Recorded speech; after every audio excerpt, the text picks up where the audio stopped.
열왕기상 18장 30절에서 40절이면 오늘 주 그분은 하나님이시로다. 주 그분은 하나님이시로다. 39절 말씀. 열왕기상 18장 39절 말씀 같이 읽겠습니다.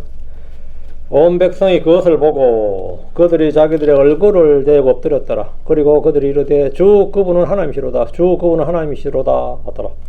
주 그분은 하나님이시로다. 하늘에 불이 내려서 번제물 다 태우는 거 보고요. 그리고 나무 흙과 뭐 도랑에 물까지 다 태워버렸죠. 이제 하늘에 불을 내리시는 그분이 그 표적을 체험하고 나서 이제 주 그분 하나님이시로다. 표적신앙이라고 그럽니다. 표적신앙. 기도합시다. 위대하고 거룩한 주 하나님 감사합니다. 하나님께 은혜 주셔서 주의 말씀을 선포합니다. 선포된 모든 말씀들이 성도들이 잘 전달되게 하시고 듣는 모든 우리 말씀에 대해서 은혜를 받도록, 그리고 주님 말씀 통해서 더 풍성한 생명을 얻도록 해주시옵소서. 아버지 하나님, 저희가 말씀을 통해서 배움과 교훈을 얻도록 해주시고, 또 이 말씀의 씨앗이 저희 가운데 풍성하게 뿌려져서 이것이 단단히 박힌 목과 같이 또 땅에 깊이 뿌리 내린 나무처럼 그렇게 자라도록 해주시옵소서. 어떤 말씀도 빼앗기지 않도록 또 흘러나가지 않도록 해주시길 원합니다. 은혜를 넘치게 하시고 주의 영을 충만케 해주십시오. 감사드립니다. 주의 성교도합니다. 아멘. 주 그분은 하나님이시로다. 주 그분은 하나님이시로다. 오늘 공부할 본문은 주 그분은 하나님이시로다 합니다. 이스라엘 백성들이 오랫동안 불신 가운데 있었기에 그들은 자신들의 하나님이 누구인지 몰랐습니다. 누가 하나님인지를 모르는 거예요. 지금 바알을 섬기고 있으니까 바알이 하나님인 줄 아는 거죠. 그들은 주 이스라엘의 하나님 대신에 바알과 아스타롯을 하나님으로 섬기고 있었습니다. 엘리야는 이들의 마음을 돌이키기 위해서 온 힘을 다했습니다. 그는 하나님의 말씀을 들고 위로는 아합 왕으로부터 아래로는 백성들에게 간절히 호소하고 결단을 촉구했지만 별 소용이 없었습니다. 갈멜산에 모인 백성들은 엘리야의 도전에 묵묵부답으로 일관했습니다. 아무도 하나님이 주가 그분이 하나님이면 그분을 섬기고 바알이 하나님이면 바알을 따르라고 했는데 전부 입을 꽉 닫고 침묵으로 묵묵부답으로 대답했습니다. 아무리 불러도 대답이 없고 주인 없는 이름으로 메아리 쳐올 뿐 아무것도 아닌 그 바알을 지금까지 섬겼으면 지금이라도 우리가 헛짓했구나, 지금까지 헛짓했구나 이래야 되는데 그런 게 없었어요. 바알이 이제 헛방이고 그럼 엘리야가 부른 하나님은 진짜인지 한번 보자, 뭐 이런 식이죠. 이들은 들을 수 있는 귀가 없었습니다. 우리 이 시간 우리가 믿고 섬기는 하나님 누구인지를 분명히 알고 고백하고 인정해야 됩니다. 30절 본문 말씀. 그리고 엘리야가 모든 백성에게 말하였더라. 내게 가까이 오라. 그리고 모든 백성이 그에 가까이 오니 그가 무너진 주의 제단을 보소하였더라. 엘리야의 사역의 관심은 온통 백성들을 하나님께로 돌이킨 데 있었고 거기에 집중했습니다. 그가 백성을 가까이 불러 그들이 보는 앞에서 무너진 주의 제단을 보수했습니다. 이는 그들의 마음에 신앙을 호소한 겁니다. 그는 처음에 21절에서는 너희가 어느 때까지 두 의견 사이에서 머뭇거리려느냐, 만일 주께서 하나님이시면 그분을 따르고 만일 바알이 하나님이면 그를 따르라. 예, 그 백성이 그에게 아무 대답하지 못하였더라. 이렇게 그들이 그때는 양심에 호소한 거죠. 21절은 그들의 양심과 이성에 호소한 거예요. 그러나 그들은 아무런 응답하지 않고 아무런 응답하지 않자 다시 한번 백성을 부른 겁니다. 예, 불응답하시는 하나님, 그분께서 하나님이시로다. 이렇게 24절에 이제 엘리야가 말한 겁니다. 그래서 그들의 이성과 냉철한 판단에 호소한 거죠, 이건. 그들은 증거와 표적을 보고, 하늘에 내려오는 하나님이 보여주는 증거와 표적을 보고, 너희는 그걸 믿어라. 이렇게. 이 말에는 그들이 열렬히 환호를 했습니다. 그때 이제 반응이 나타나. 그러니까 바알이 하나님은 그걸 따르라. 뭐, 주가 하나님은 그걸 따르라. 이럴 때는 아무 말이 없다가 이제, 불을 내려서 그 불을 내리시는 분이 하나님이다. 그래서 이때는 이제 막 사람들이 전부 다, 잘 말씀하셨나이다 이러면서는 well said, 잘 말씀하셨나이다 하면서 반응을 보이기 시작했습니다. 이번에 마지막으로 그들의 마음에 호소했습니다. 그가 말없이 무너진 주의 제단을 보수하는 것을 보여줌으로써 그들이 무너뜨린 주 하나님에 대한 신앙을 복원하고 있는 겁니다. 그런 백성들 앞에 서서 자신의 모든 행동을 공개적으로 보여주었고 그들이 처음부터 끝까지 자세히 관찰하도록 했습니다. 엘리야는 어떤 술수를 부린 것도 아니고 신비라는 핑계로 숨어서 행동하지 않았습니다. 그런 믿음의 본을 몸소 보여줌으로써 지금 이스라엘 백성이 진정으로 필요한 것이 무엇인지 깨닫도록 한 겁니다. 30절에 그가 무너진 주의 제단을 보수하였더라. 무너진 주의 제단을 보수했다요. 본래 이 제단은 무너져서 안 되는 제단이에요. 근데 이미 무너져 있어. 제단이 무너져 있다는 것은 뭐냐? 이스라엘은 벌써 하나님을 버리고 바알을 섬겼기 때문에 주의 제단은 무너졌고 바알의 제단이 서 있는 겁니다. 지금 갈멜산에. 지금 엘리야는 그가 무너진 주의 제단을 보수했다. 주의 제단을 보수했다. 그 이스라엘에 무너진 주의 제단이 무너진 것만큼 이스라엘의 백성이 그 하나님의 신앙 자체가 무너져 있었기 때문에 주의 제단을 보수했다. 이거는요 뭐냐면 이스라엘 백성들의 상태가 지금 무너진 주의 제단과 같은 거죠. 이스라엘 백성은 주의 언약을 버리고 주의 예언자들을 죽이고 주의 제단을 헐었습니다. 열왕기상 19장 10절 주의 제단을 헐었다면 이들이 주의 제단을 헐었어요. 이 헐어버린 제단을 지금 엘리야가 보수하고 있는 거예요. 제단을 누가 헐었느냐? 백성들이 헐었습니다.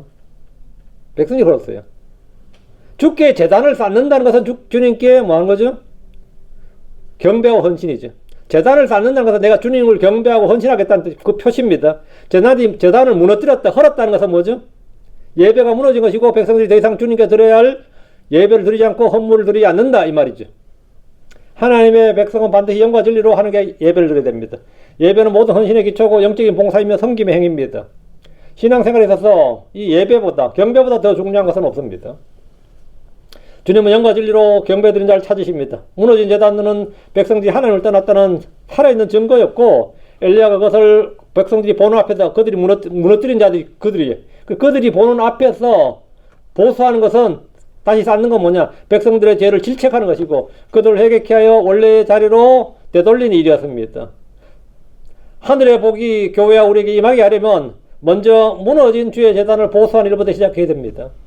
참된 예배 회복이 선행되지 않고 주님으로부터 어떤 것도 얻을 수 있다고 생각하지 말아야 됩니다. 교회는 해야 할 많은 일이 있어 보여도 가장 중요하고 핵심적인 일은 예배의 회복입니다. 예배의 감격이었고 예배의 은혜가 없고 예배를 드리는 기쁨이었고 주님의 임재가 없다면 나머지 모든 사역과 행사는 그 껍데기에 불과합니다.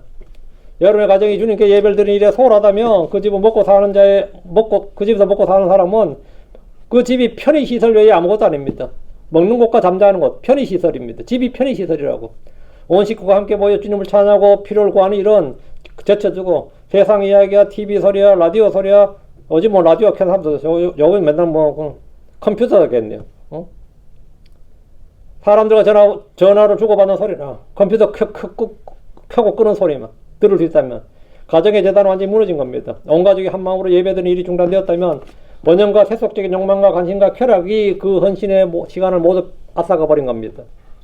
이 시간 우리는 우리에게 임한 어려움과 위험과 위기의 원인을 정확히 진단해야 됩니다. 우리의 가정과 교회에 무너진 예배를 회복해야 됩니다. 어두운 죄악이 교회와 가정에 드려져 있다면 죄를 고백하고 하나님 앞으로 나아가야 됩니다. 하나님이 거룩한 불로 응답하시기 전에 먼저 죄를 자백해야 됩니다. 말로만이 아니라 행위로 죄를 고백해야 됩니다. 엘리야가 무너진 주의 제단을 보호하듯이 우리는 무너진 단을 반드시 다시 세워야 합니다. 우리가 지금 필요한 것은 처음 자리로 되돌아가는 겁니다. 처음 신앙을 가졌던 그때의 뜨거웠던 흥분과 감격을 다시 되살려야 되는데 이걸 이제 계시록에는 첫사랑을 회복하는 거라죠. 첫사랑을 버렸다가 첫사랑을 회복하는 거. 처음 사랑을 옛날의 신앙 추억으로 되돌리지 말고 지금 바로 그 감격이 되살아나야 됩니다. 식어버린 가슴을 다시 말씀으로 채워주시도록 구해야 됩니다. 무너진 주의 제단을 보수해야 됩니다. 이것이야말로 무엇보다 시급한 우리가 해야 될 일이고 주님의 관심사입니다. 31절 그리고 엘리야가 야곱의 아들들의 지파들의 수에 따라 12개의 돌들을 취하였으니 이는 주의 말씀이 그에게 많이 말씀하시기를 이스라엘이 내 이름이 되리라 하셨습니다. 백성들이 본 앞에서 이스라엘 12지파의 수에 따라 12돌을 취했습니다. 지금 현실은 남북왕국이 분열되었고 이 자리에 남한국 2개 지파는 없습니다. 지금 갈멜산에 남한국 2개 지파는 없어요. 엘리야는 이스라엘 전체를 바라보며 단을 보수한 겁니다. 정치적 이유로 갈라져 버렸고 분열되고 나뉘어져 있다고 해도 영적으로 결코 나뉘어질 수 없는 것이 하나님의 백성입니다. 이는 교회도 마찬가지입니다. 우리는 교파나 교단의 이름으로 어떤 이견으로 수백 개도 넘는 교단과 교파를 가지고 다 갈라져 있습니다. 그렇지만 주 예수를 믿는 모든 사람들은 한 형제라는 사실, 한 지체라는 사실을 명심해야 됩니다. 말씀에서 멀어지고 배교한 상태에 있는 이들이지만 주님 앞에서는 택함 받은 족속이고 왕가의 제사장입니다. 주님의 눈으로 형제를 바라보고 믿음으로 대하는 태도가 절실히 필요합니다. 다시 31절 그리고 엘리야가 야곱의 아들들의 지파들의 수에 따라 12개의 돌들을 취하였으니 여기서 배울 수 있는 또 한 가지 귀한 영적 진리는 주의 율법을 철저히 따르는 엘리야의 모습입니다. 그는 매사에 하는 모든 일이 주의 법에서 벗어난 일이 없었습니다. 엘리야는 12돌을 취할 때 자연석 그대로 그 산에 있는 걸 취했습니다. 그는 성경에 주어진 하나님의 명령대로 행했으며 하나님이 정하신 방법과 형식대로 했습니다. 이는 오늘날 하나님의 일, 교회의 일이라는 명목으로 마음대로 하는 신자들에게 큰 교훈을 줍니다. 실질과 능률과 효율성을 강조하며 성경적인 본을 제쳐두고 자기 마음대로 세상 방식대로 하는 것은 지혜도 아니고 믿음도 아닙니다. 실제로 지금 많은 교회들에서 어제를 홀리 프라이데이, 뭐, 굿 프라이데이 하면서, 뭘 행사를 하잖아요. 그 뭐 좋은 뜻으로 하겠죠, 다. 또 내일은 전부 다 뭐, 이스터 데이라고 해가지고. 제가 오늘 제 딸한테 전화해서 그러세요. 왜 레저렉션 데이라고 그러지 않고 이스터 데이라고 이스터라고 하는지 알겠냐? 응? 왜 부활절이면 레저렉션 데이라고 해야지 왜 이스터라고 하느냐? 왜 그럴 것 같느냐, 이거예요. 응? 이스터란 말은 성경에 딱 한 번밖에 안 나온다. 사도행 12장 4절에. 그거 딱 한 번 나온다, 이거예요. 응? 그 이스터는 뭐 하는 날이냐? 이방신, 이교도 신의 날, 이교도 신이, 신에 관한 것이다. 이제 그걸 좀 설명을 했어요. 근데 자세히 생각해보니까, 모르면 같이 즐기고 행복하게 교회 생활할 것 같은데, 이걸 지식이 들어가면 어떻게 될 것 같아요? 근데 이 지식을 집어넣어준다는 게, 지식을 집어넣어주면 뭐가 문제 터진다는 걸 확실히 해요. 응? 지식을 넣어주면, 이것도 아니고 저것도 아니고 이것도 안 틀먹고 이것도 저것도, 이 지식이 들어간다는 게 그래요. 지식이 들어간 것이. 그럼 항상 문제가 좀 터지지. 문제가 터지면 그런 사람들이 많아서 딱 모이가 서로 사랑하면 좋은데 그럼 성격 없잖아요. 그럼 교회 생활 잘 못하게 되지. 그럼 오히려 또 손해가 더 큰 면도 있죠. 또 보면 그런 걸 보면. 그래 아이고 내가 옛날에 안 하던 고민을 하게 됐네. 옛날 저는 그런 거 신경 자체도 안 썼거든. 응?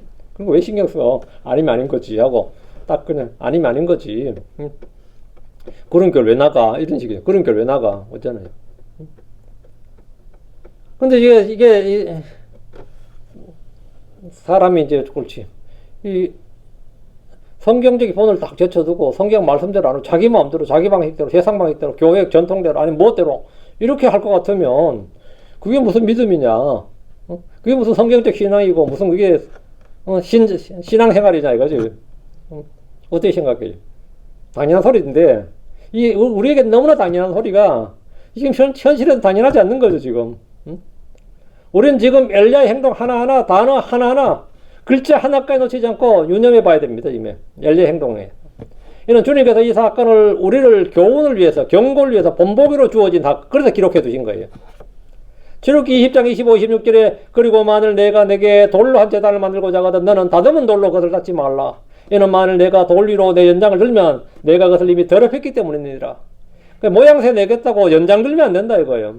너는 내 제단의 계단들로 올라오지 말지니 이것은 내 벌거벗음이 그 위에서 드러나지 아니하게 하려 함이니라. 하나님은 자신을 예배한 일에 대해서 우리의 판단이나 인간의 지혜나 세상의 관습이나 편의에 따라 하지 않도록 하셨습니다. 주님을 예배하는 일은 철저히 성경적이어야 됩니다. 주님의 말씀에 따라야 됩니다. 하나님 정하신 방법이 있음에도 불구하고 편의대로 자기 생각대로 하다가 멸망한 이는 성경에 부지기수입니다. 우리가 좀 불편하더라도 성경대로 믿고 성경대로 행하는 좀 불편하죠. 교회 생활도 불편하고 불편하지. 그래 이제 내가 본격적으로 교리적 지식을 성경적 지식을 이거 집어넣어줘야 되겠다. 가르쳐야 되겠다. 생각을 또 확실히 하게 돼요. 응? 오늘 교회가 이렇게 타락하고 왜 이렇게 타락하고 성도들의 영적 능력과 경건을 이다지도 몰락했는가? 그렇게 묻는다면 그것은 자의대로 임의대로 사람이 편리한 대로 전통에 따라 관습에 따라 그렇게 예배를 드리기 때문입니다. 하나님의 정하신 본을 떠난 순간 하늘로부터 불이 내려오는 응답을 기대해서는 안 됩니다. 우리는 이 사실을 통해 주님의 능력과 권능이 우리 가운데 교회 가운데 드러나지 않는 이유를 쉽게 깨닫고 깊은 교훈을 받아야 됩니다. 나는 왜 이렇게 영적 능력이 없는가? 이거 우리가 생각을 좀 해봐야 돼요. 나는 왜 이렇게 죄를 이긴 능력이 있고 세상을 이긴 능력이 있고 담대함이 없는가? 나는 왜 이렇게 성령의 권능이 없는가? 여러분 생각을 해봐야 된다고. 교회가 성도가 하나님이 정하신 성경적 기준을 크게 벗어나 있기 때문이고 인간들의 여러 가지 생각과 제도가 그것을 대체하고 있기 때문입니다. 성경대로 믿는 교회는 성경의 말씀 선포와 성경적인 교리일 뿐 아니라 교회의 예배나 행사나 성도들의 신앙생활 자체가 하나님 주신 말씀대로 규정되고 실천되어야 됩니다. 그럼 이거 뭐 진짜 뭐 이런 교회 되는 거지 뭐 이런 교회 되는 거지. 킹제임 성경을 들고 예배를 드린다고 성경대로 믿는 교회가 되는 것이 아닙니다. 성경을 믿음과 실행의 최종 권위로 삼아야만 하나님의 응답 있는 교회, 성령의 임재와 말씀의 기쁨이 넘치는 교회가 되는 겁니다. 32절 그리고 그 돌들로 그는 주의 이름으로 한 제단을 쌓았으며 엘리야가 지금 제단을 쌓았는 거예요 지금. 응? 예, 북왕국은 지금 이스라엘은 제단이 다 무너졌고 바알의 제단밖에 없어요. 그리고 어차피 성전은 뭡니까? 예루살렘이고 성전은 못 가잖아요. 예루살렘으로. 그 갈매나 그런 주의 이름으로 한 제단을 쌓았으며 또 그 제단 주위에 두세 불장에 씨를 담을 만한 크기로 도랑을 팠더라. 엘리야가 주의 이름으로 그 돌들로 제단을 쌓았다 했습니다. 원래 마땅히 그래야 됩니다. 매사에 주의 이름으로 일하는 사람들이 바로 그리스도인입니다. 우리는 먹든지 말든 뭐든지 하나님 영광을 위하여 하라 이것도 있지만 주의 이름으로 한다요. 주의 이름으로. 매사에 주의 이름으로 일하는 사람, 말할 때나 생각할 때나 뭐 판단할 때나 일할 때나 주의 이름으로 해요. 그게 골로새 3장 17절이에요. 또 너희가 무엇을 하든지 말이나 행위로나 모든 것을 주 예수님의 이름으로 하고 그분에 의해 하나님 곧 아버지께 감사를 드리라. 말이나 행위나 무슨 일, 뭘 하든지 말이야. 무엇을 하든지 말이나 행위나 행위로나 모든 걸 주 예수님의 이름으로 하고 주 예수님의 이름으로 하고 이것이 바로 그리스도인들의 생활 법칙입니다. 생활 법칙이에요. 모든 그리스도인들이 이 말씀에 따라 행동하면 얼마 좋겠습니까? 살아가면서 옳고 그름이 구분이 애매모호하고 해야 할 일과 하지 말아야 할 일이 헷갈릴 때 이 말씀을 표준으로 삼으면 됩니다. 내가 하고자 하는 일에 주님의 축복을 구할 수 있는가? 내가 하고자 하는 일에 주의 이름으로 행할 수 있는가? 이 둘을 충족시키지 못한다면 그 행위는 죄입니다. 내가 하고자 하는 일에 하나님의 복을 구할 수 있는가? 하나님이 일에 복을 주시도록.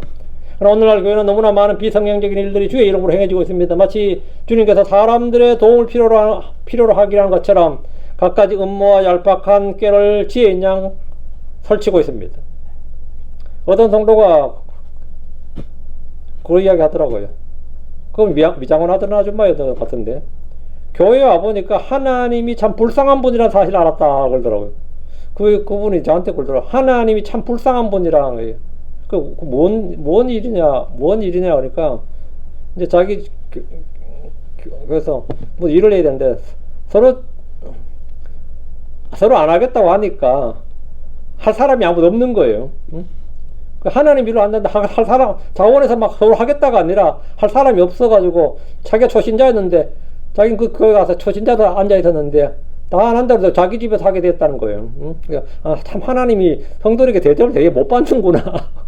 하나님 성도들에게 대접을 못 받고 하나님 성도들이 지금 마치 늙은 아버지 서로 복양 안 하겠다는 자식들처럼 요양원 보내자는 식으로 주요 구역 예배를 드리자 무슨 행사를 하는데 집집마다 서로 우리 집에서 안 된다고 그러더라는 거예요. 전부 다. 그 아줌마는 초신자기도 하지만 이혼한 아줌마라 가지고 자기 집에 성도를 부르기가 사실 좀 그랬었다 그러더라고요. 근데도 하나님이 불쌍해서 자기 집에 됐다는 거예요. 동재 그 아줌마 누군지 알겠나? 우리 미국 처음 왔을 때 맞다 아줌마 오래됐어요. 교회도 돈이 있어야 한다는 말이 성도들도 공공에 터져 나옵니다. 교회도 돈이 있어야 한다는 말이. 자신이 헌금이 없으면 교회가 운영되지 않을 것처럼 기시등등 그런 사람들도 있습니다. 어쩌다 언제부터 하나님께서 믿음 없는 사람들의 도움을 구걸해가지고 교회를 운영하게 되었습니까? 믿음 없는 사람들의 도움, 그들의 손길을 의지해서 지금 교회가 운영되냐고요. 주의 이름으로 그 돌들로 제단을 쌓는 성도가 있다면 나머지 모두 주님이 하실 일입니다. 교회가 하나님의 도움이 아니라 사람의 도움을 필요로 했다면 이미 주의 함께하심이 주님의 함께하심이 떠났다고 봐도 무방합니다. 33절. 그리고 그가 나무를 정렬하고 수소를 여러 조각으로 잘라 나무 위에 올려놓고 말하였더라. 4개의 통에 물을 가득 채우고 그 번제 희생물과 그 나무 위에 그것을 부으라. 엘리야는 백성들이 본 앞에서 번제는 이렇게 드린 것이다. 이 본을 보이기라도 하듯이 철저히 성경적인 본을 따랐습니다. 여기 1장 6절 8절에 1장 6절에 8절에 보면 그리고 그는 그 번제물의 가죽을 벗기고 그것을 여러 조각으로 나눌지니라. 제사장 아론의 아들들은 제단 위에 불을 놓을지니라. 또 그들이 불 위에 나무를 가지러 놓을지니라. 그리고 제사장들인 아론의 아들들은 그 조각들과 머리와 기름을 불 위에 있는 나무 위에 제단 위에 있는 불 위에 가지런히 놓을지니라. 이렇게 제물은 어떻게 해야 되는지를 딱 제단이 어떻게 하는지 딱 설명이 되어 있죠. 법이 있어요. 엘리야는 모세 율법에 정해진 대로 다 행했습니다. 바알의 예언자들이 소 한 마리를 잡아 올려놓고 제사를 지낸 것과는 하늘과 땅 차이입니다. 소의 각을 뜨고 나무를 장전하는가 그렇지 않는가는 매우 작은 차이 같아 보입니다.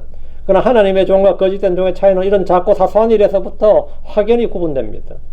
성경대로 믿는 신자들 그렇지 않는 자 사람들과의 차이도 생활 가운데 아주 작고 사소한 것에서도 확실한 차이를 냅니다.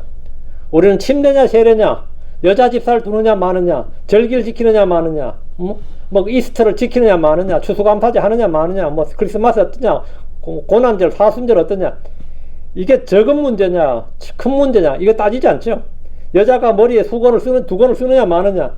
이런 문제는 매우 작고 아무것도 아닌 사소한 문제 같아 보입니다. 하지만 여기서부터 성경대로 믿는 신자들과 종교적인 크리스천들이 확연히 구분됩니다.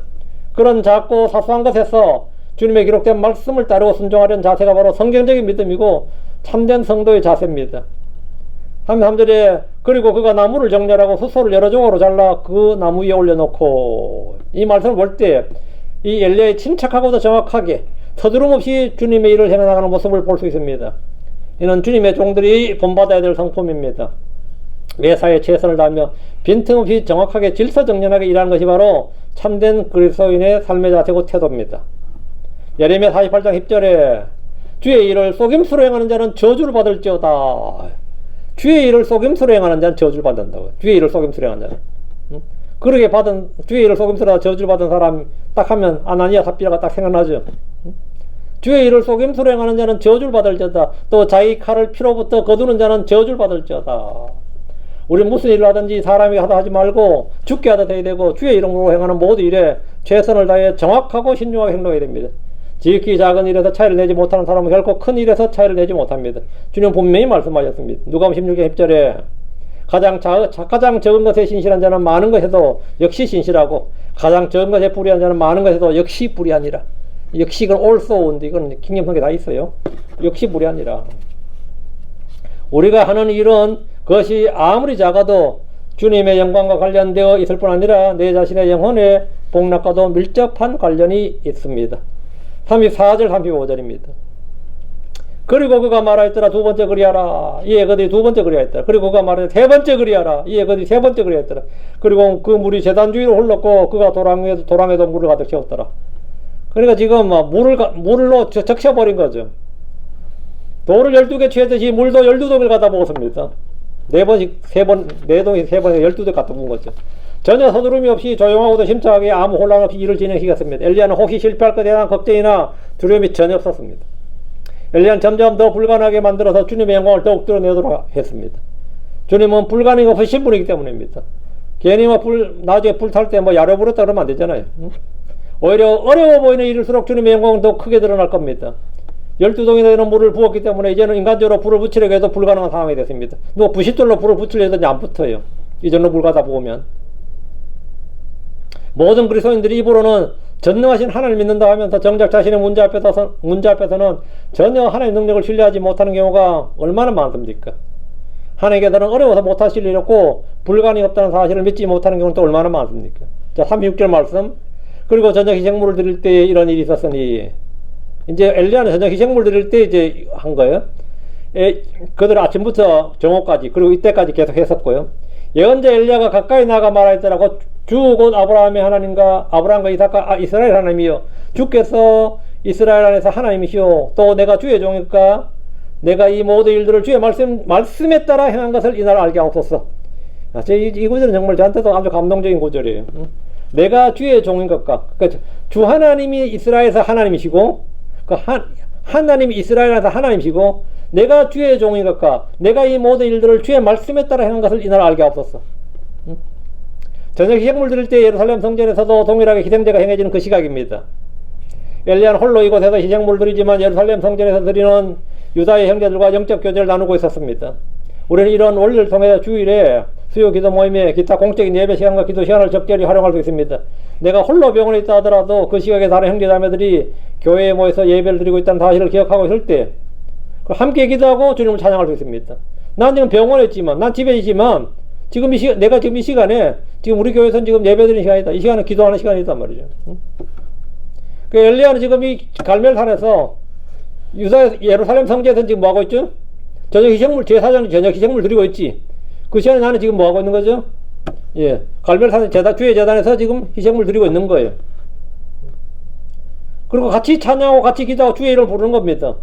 주 곧 아브라함과 이삭과 이스라엘 하나님이요. 이렇게. 하나님 아브라함을 통해서 언약을 체결하셨고, 이삭과 야곱을 통해 언약을 더 확고히 하셨습니다. 하나님 자신이 하신 언약의 말씀을 기억하시고 그 말씀에 따라 축복하시고 기도를 들으시고 은혜를 베푸십니다. 백성들은 지금 한동안 잊어버린 우리 조상을 통해 자신들이 주신 하나님의 언약을 기억해야 했습니다. 우리 조상들 아브라함과 이삭과 야곱은 아무도 바알을 안 섬겼다고요. 우리의 조상들은 아무도 바알 안 섬겼다고. 아브라함과 이삭과 이스라엘의 하나님. 아브라함이 불렀고 이삭이 불렀고 이스라엘이 불렀던 그 하나님 말이에요. 백성들의 엘리야의 기도를 통해 역사의 하나님, 언약의 하나님을 기억할 수 있습니다. 성도들이 매 순간 언약의 피를 통해 저에게 주신 주님의 약속을 기억할 수 있다면 얼마나 좋겠습니까? 예수의 피가 바로 영원한 언약의 피라는 사실을 붙들고 기도해야 됩니다. 주께서 이스라엘에서 하나님이시고 또 내가 주의 종일까 내가 이 모든 일들을 주의 말씀에 따라 행한 것을 이 나라 알게 하옵소서. 그 표적을 통해 알게 해주는 거, 체험을 통해 알게 해달라는 거예요. 엘리야가 자신의 사역을 넘어 오직 하나님의 영광을 구했듯이 우리도 하나님의 영광을 위해서 간구할 수 있기를 간절히 바랍니다. 주님 이 땅에서 자신의 영광을 구하지 않으셨습니다. 요한복음 8장 50절에 그리고 나는 내 자신의 영광을 구하지 아니하느니라. 요한복음 12장 28절에 아버지여 아버지 이름을 영화롭게 하옵소서. 그때 하늘로부터 한 음성이 나서 말씀하였더라. 내가 그것을 영화롭게 하였으며 또다시 그것을 영화롭게 하리라. 주님은 지상 생애 동안 모든 영광을 아버지께로 돌리셨습니다. 지금도 주님은 성도들의 기도에 응답하심으로 아버지께 영광을 돌리고 계십니다. 요한복음 14장 13절에 또 너희가 내 이름으로 무엇을 구하든지 내가 그것을 행하리니 이것은 아버지께서 아들 안에서 영광을 받으시게 하렵니다. 주님이 왜 성도들의 기도에 응답해 주시느냐? 그럼 왜 내가 그것을 행하리니 하잖아요. 이것은 아버지께서 아들 안에서 영광을 받으시게 하렵니다. 예수님께서 하늘에서 우리의 기도에 응답하시고 그 은혜 왕자에서 우리를 받으시는 것은 하나님께서 영광을 받으시게 하랍니다. 아버지께서 영광을 받으시게 하랍니다. 이것이 바로 참된 종의 자세입니다. 주님은 이 땅 육신으로 오셨을 때나 하늘에서나 동일합니다. 스탠스가 같아요. 오늘 그런 말, 주의 종님들이 한번 봐. 주의 종님들은 들어보세요. 주의 종님들만 있고 주님의 종들은 없다고 그러잖아요. 엘리야는 아합의 종이 아니었습니다. 백성들의 종도 아니었습니다. 그는 주님의 명령을 받아 움직이는 주님의 종이었습니다. 엘리야는 주 하나님의 종이었습니다. 엘리야는 세 가지를 기도했는데 주께서 이스라엘 안에서 하나님이시오. 또 내가 주의 종인갑까? 내가 이 모든 일들을 주의 말씀에 따라 행한 것을 이날 알게 하옵소서. 그러니까 지금 하는 이 엘리야가 그냥 자기 흥에 겨워서 아니면 뭐 열받아서 하는 게 아니고 영웅심에서 한 것도 아니고 이 모든 일들을 주의 말씀에 따라 행한 것을 이날 알게 하옵소서. 그의 기도는 매우 간략하지만 강력했고 구체적이면서도 분명합니다. 이는 복음의 사역자들의 기도 제목이기도 합니다. 주의 종들은 자신이 주의 종이란 사실만으로는 부족합니다. 사람들이 주의 종인 것을 알게 해야 됩니다. 자신의 입으로 목사라고 장로라고 집사라고 권사라고 떠들고 다님으로써 사람들이 알게 되는 것이 아니라 세상으로부터 구별되고 주께 헌신되고 영혼에 대한 사랑과 볼살핌으로 지칠 줄 모르는 불탄 열심과 자기 부인과 자기 희생과 다리들의 믿음과 덕을 세워주고 사역에 대해 주님이 인치심으로써 사람들이 우리가 하나님의 종이란 사실을 알게 됩니다. 하나님께서 우리 안에 거하시는 것과 우리 안에 거하시는 그분이 하나님이시라는 것을 알게 하고 내가 하나님의 종이란 걸 알게 하는 거예요. 알게 해달라요. 알게 하시고요. 그리고 내가 하는 일이 말이죠. 하나님의 말씀에 따라 행한 것이 말이에요. 저 양반 뭐 기독교인이니까 목사니까 저렇게 하는 거지. 지가 목사니까 저게 자기 생업이니까 그래 버리거든요. 제가 뭐 일을 하는데 주의 말씀에 따라 저렇게 하는 목사라 이렇게 인정하는 사람 없어요. 그 사람 그게 직업이잖아. 그게 그 사람의 생업이잖아. 이러는 거예요. 저희가 예전에 이 부흥 90이라고 90일간 기도한 적이 있어요. 그때 참 미쳤지. 지금 여기 보면 90일을 불러낸 거야. 그때 그 책을 지금 부흥 책이 나온 그거 묶어낸 겁니다. 그러니까 이제 그때 이제 몇몇 사람들이 그러더라고요. 목사는 지가 뭐 목사니까 그렇게 하는 거지. 우리는 맨날 직장 가야 되고 뭐 해야 되는데 뭐 어떻게 가냐고 그래 내가 안 나올 놈은 나오지 말고 나올 놈은 나오라고. 나올 수 있는 날만 나오고 그냥 우리 그냥 한다고. 없어도 하고 있어도 하니까 신경 쓰지 말고 하라고. 신경 쓰지 말고.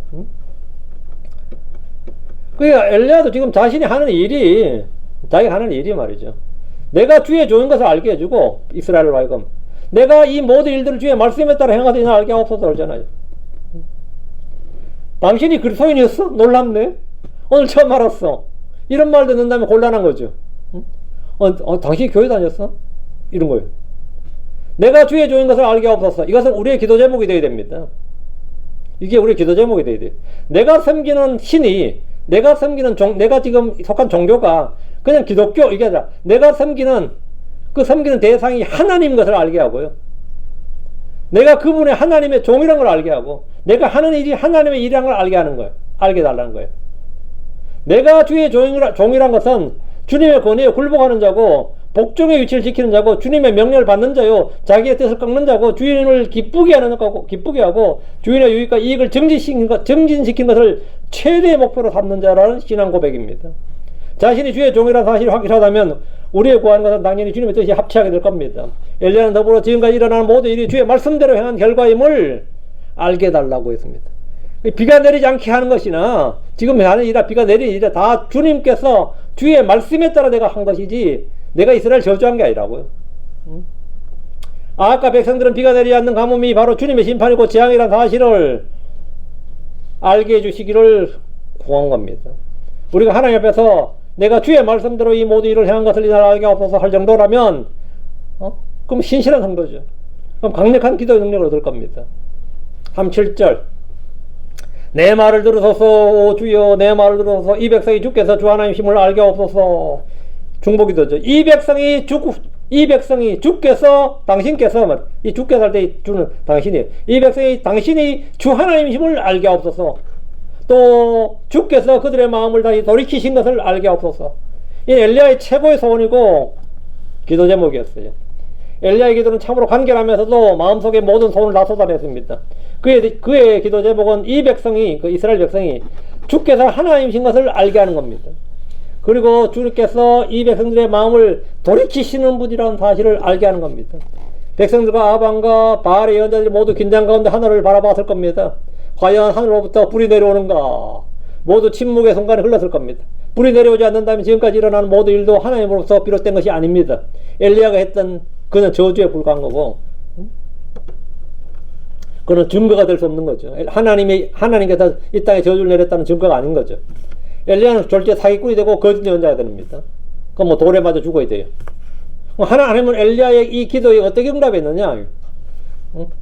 36절 37절에 이 두 절이 엘리야의 기도인데 이 기도에 어떻게 응답했느냐? 38절 그때에 주의 불이 내려와서 번제의 생물과 나무와 돌들과 흙을 소멸하였고 소멸시켰고 도랑 안에 있던 물도 핥아버렸더라. 엘리야의 짧은 기도가 끝나자 바로 하나님의 불이 내려왔습니다. 이는 엄청난 기적이었고 초자연적인 불입니다. 먼저 번제물을 태웠고 나무와 돌과 흙을 태우고 도랑의 물을 핥았습니다.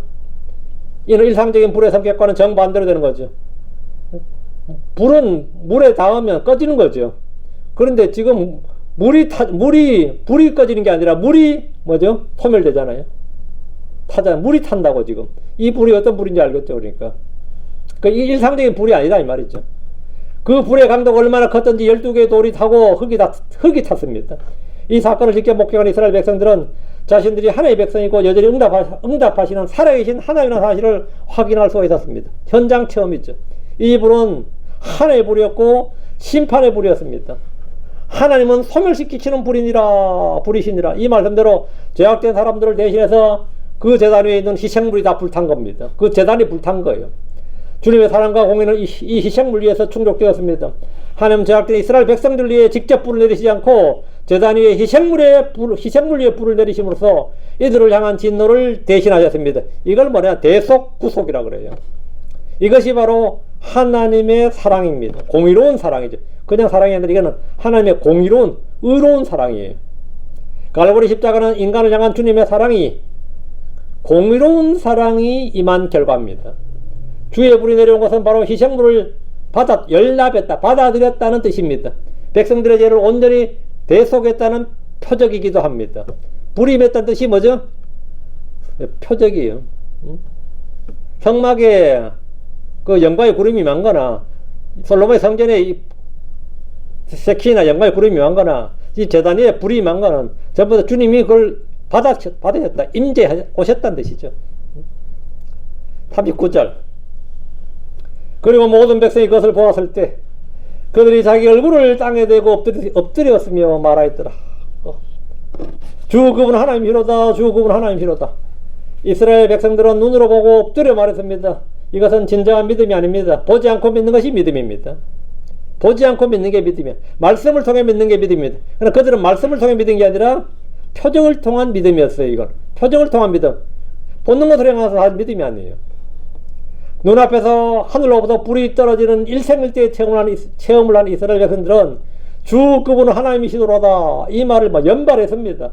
저절로 튀어나오는 겁니다. 참된 신앙 고백은 외적인 체험을 통해서 오는 것이 아니라 하나님의 말씀을 듣고 믿는 내적인 체험에서 나와야 됩니다. 이 신앙 고백을 했던 이스라엘 백성들은 잠시 후에 다시 하나님을 잊어버렸고, 잠시 후도 아니고 그 다음날 다 잊어버렸어요. 응? 드디어 비가 내렸네 하고 끝났다고. 그러고 나서 다시 우상숭배에 빠져들었습니다. 하늘의 불이 죄인들에게 경이로움과 공포를 줄 수 있고 죄를 자백하고 떨게 할 수도 있지만 그것은 오래가지 못합니다. 지속적이지 않다. 체험신앙은 오래가지 않습니다. 죄인의 마음을 변화시키고 혼을 회심시키는 거듭남은 십자가의 복음의 말씀을 믿는 것 외에 아무것도 없습니다. 복음을 통해 예수 그리스도와 주요 그분이 하나님이시란 고백만이 참된 신앙 고백이고 하나님을 영화롭게 하는 겁니다. 주님이 이 땅에 불을 10번이나 100번을 내렸다고 해도 사람들이 변화되는 것이 아닙니다. 이들은 다시 배교해버립니다. 그러나 불은 고사하고 어떤 표적을 보지 못한 사람이라도 십자가의 피의 복음을 접한 사람들은 불 속에 던져지는 것까지 기꺼이 감당하는 믿음의 소유자가 됩니다. 우리는 불을 보지 않고도 기록된 말씀을 통해 주 그분은 하나님이시로다 이걸 늘 외칩니다.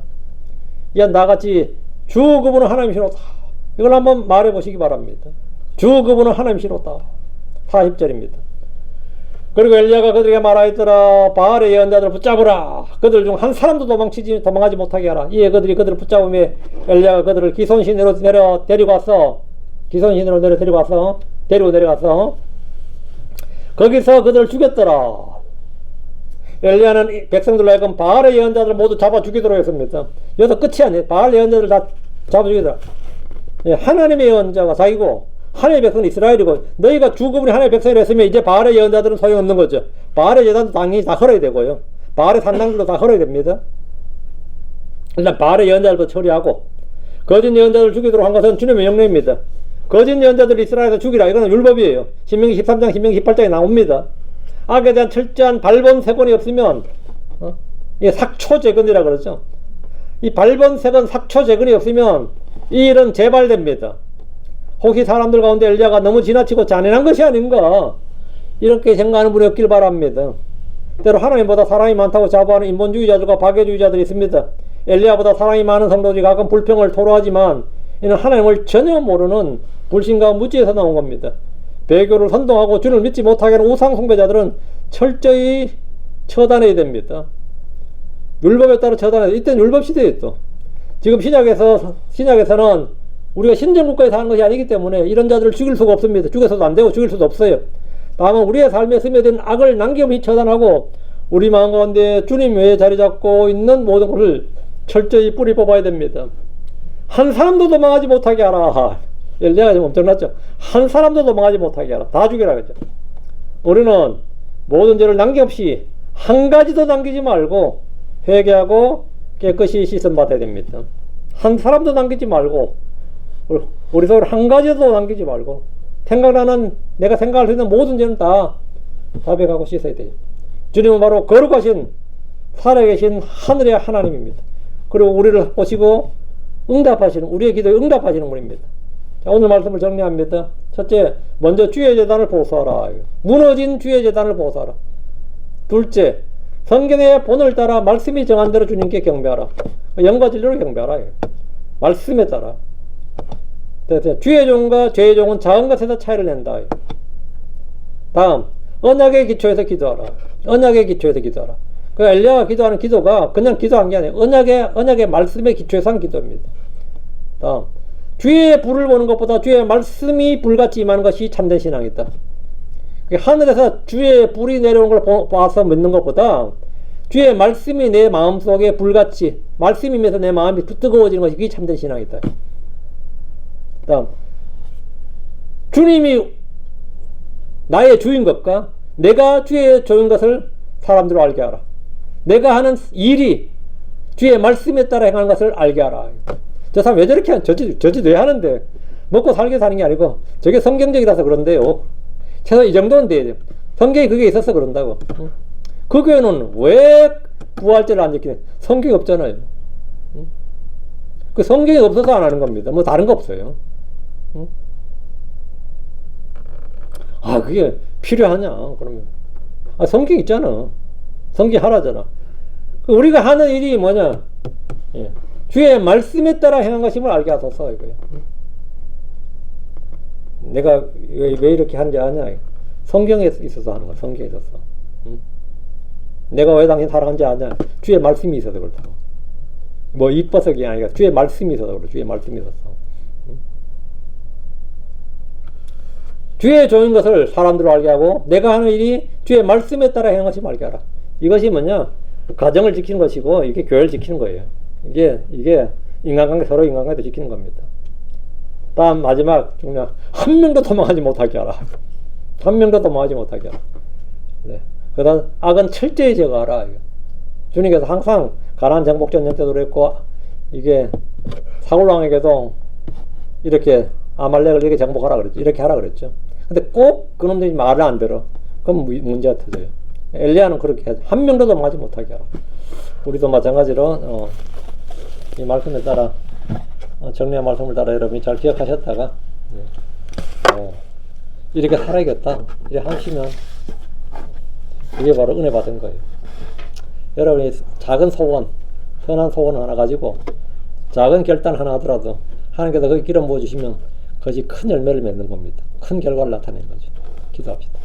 위대하시고 거룩한 하나님 감사합니다. 하나님께서 내주셔서 선포된 모든 말씀들이 성도들 가운데 잘 전달되거든 온들이 믿음으로 말씀을 받아서 마음에 간직하게 하시고 쌓아두게 하시고 또 말씀을 숨겨두게 하시고 이 말씀을 사용하는 법을 알게 해주셔서 저희가 선한 말씀을 받을 뿐 아니라 의의 말씀을 받아서 선악간에 잘 분별하고 악을 거절하고 선을 택할 줄 알게 하시고 의를 따를 수 있도록 해주시옵소서. 세상에 있는 것들을 거절할 줄 알게 하시고 하늘에 있는 것을 쫓을 수 있도록 하시되 무엇보다도 아버지 하나님 참으로 위로부터 나는 것, 위로부터 오는 것들을 받게 하시고 세상에서 나는 세상의 정욕으로부터 나는 것을 잘 철저하게 배격하고 거절하고 제거할 수 있는 통로를 내도록 도와주십시오.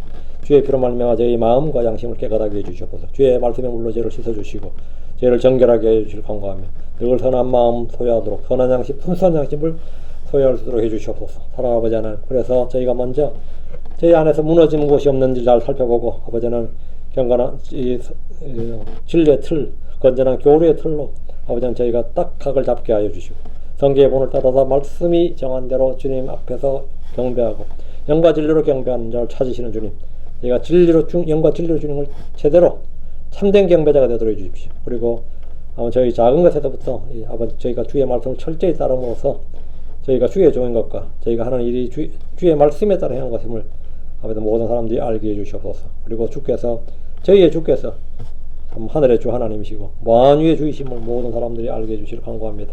그리고 저희 속에 아버지 하나님 주의 말씀이 임하여 주셔서 영을 뜨겁게 해주시고 말씀이 마음이 뜨겁게 하여 주시길 간구합니다.